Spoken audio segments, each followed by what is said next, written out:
I'm going to show you how I installed this WATERWICH 8-gang switch panel, or wireless switch panel. 122 RAM. Comes like this, well, not like this, but it has a lot of wire. This is the, here are the fuses in the back. I just taped them together, but I'm assuming this is probably like the receiver and stuff like that. It's a positive cable. And then we'll have the accessory cable and the negative one. Comes with all these little parts so you can install them on your wires and then feed that into this part, well, I guess this part, and then this will connect onto here. And it comes with all you need: a little mount for the panel itself, zip ties, a fuse tab, double-sided tape, and then the actual remote. And it's like this, double-sided tape in the back, and you're good. And to turn it on, it's a little switch on the top. Charges via micro USB, so that sucks. That's not like USB-C, just a standard now. But yeah, so I taped these together just because I didn't want them all separate, but you can find anywhere to put them. There's a lot of room. So yeah, I just bundles up all the cables and I'm gonna stick it in here. Just have it sitting in there.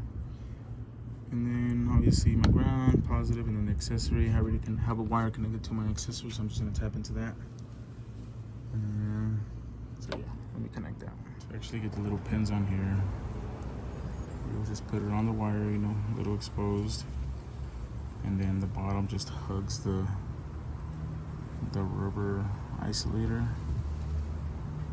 Just fold them in, and then the smaller ones are gonna hug the actual wires. Okay, once you get the pin on there and the wires and everything, just slide over this little grommet.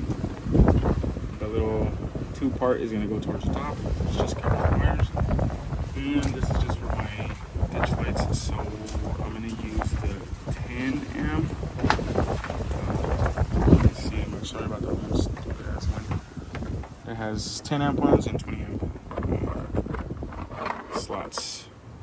So this is gonna be the small one. I broke it accidentally trying to get this damn thing off, but this swings open. You see it there. Just be careful, but yeah, it pops open like that. So it doesn't matter which one you put it on, even though this one has black and red, they're both just positives.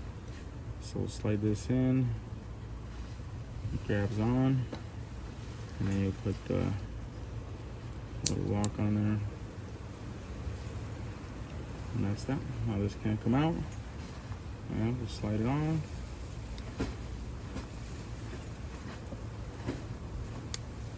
And that's that. The same would be for all the other ones, Put the little pin on, crimp them on there, make sure they hug on tight, and then you'd slide it into the other one, which is this one. So this is gonna have the same thing. You'll just pop these two tabs here, whole thing folds back. You'll be able to slide in the wire with the grommet, and then just lock it back into place, and you'll be able to go. And this thing says A, B, C, D, E, F instead of numbers, but I'm assuming it's probably A1, B2, so on and so forth. The same goes with this one, but it is what it is. Okay, so once everything's connected, I have it there. Taps, not so pretty, who cares? Ground. I put the light, the ground from the lights to the actual ground. But yeah, so here's the remote. I already turned it on. A little switch up there. Turned off, I think. As you can see, a little light. Yeah, very dim.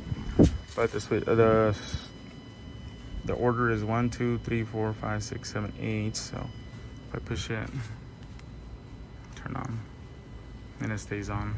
So turn it off, on. Yeah. It does have a momentary switch or for flashing and everything like that, but it comes on the instructions. You can read that.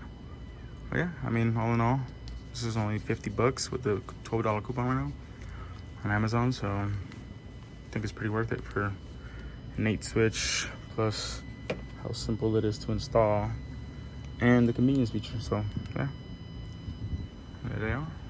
Turn them off, and that's that.